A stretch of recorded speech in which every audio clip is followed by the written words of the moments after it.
Cool. Supa Academy is a brand that we set up, me and my co-founder BJ, about 12 months ago, and it was all about how can we create more fun, engaging and ultimately dynamic entry points into kind of business and enterprise for teenagers and young adults. I think what Supa Academy is about is it's kind of like giving people access and exposure and opportunity that they wouldn't necessarily get just kind of off their own back. Why we set it up was BJ and I kind of in the few years before we did what we're doing now, through conversation we kind of got to the point where we're like, what are those things, what are those elements? And we boiled it down to 3 points, and they're like that the experience has to be applied, so you learn by doing and by being hands-on. The experience needs to be influenced, so having access to advisors, a support network, mentors who've been there, done that, and kind of take your ideas to the next level. And then the final point is the experience has to be vested, so for you to have ownership in something, you're incentivized and motivated in the right way. If you want to learn more about Supa Academy, then please go on the website, supa-academy.com, and on Twitter we're at Supa Academy. There's going to be a lot of kind of event announcements kind of for future things coming kind of over the next couple of months. So and not just in kind of the retail space, we're kind of looking to do kind of more fashion, music, engineering type hacks as well. So a lot of different things for people with different enterprise interests.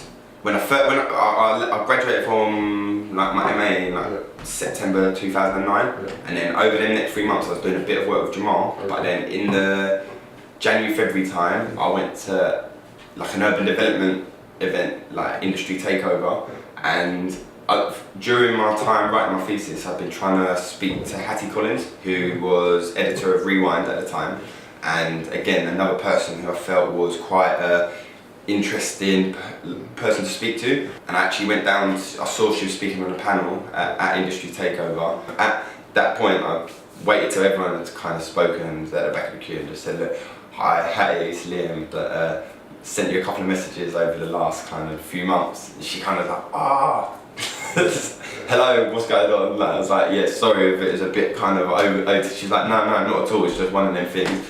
And she was like, how can I help? And I was like, I'd just love to come to your office and maybe shadow you for like a week or two and just show you kind of my work and things like that. And she was like, cool, come in on Monday. So I was like, amazing. And then from there, I was for the next kind of 2 months, they like Rewind paid for kind of my travel to go into London, like basically work at a magazine, writing articles, and did some mad things actually. Like I went to kind of Paris to interview Kevin Lyles, like for Def Jam rap star. I built relationships with PR agencies for myself, like at Rewind, but then I was kind of utilising them back to kind of SBTV, which was kind of cool. After that, like Rewind experience was amazing, and then when she put me into ID, like within about 2 weeks in ID, I went and wrote a piece at the World Basketball Festival in New York, like with Nike, Converse and like Air Jordan, and it was like the most nuts experience.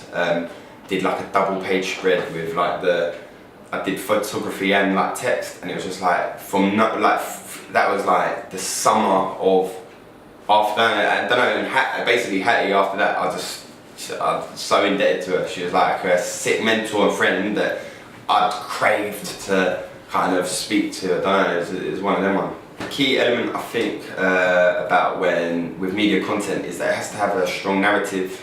You've got to kind of tell a story, and you've got to be kind of passionate about that story yourself, because if you're not enjoying it, then how are you going to expect kind of a wider audience to?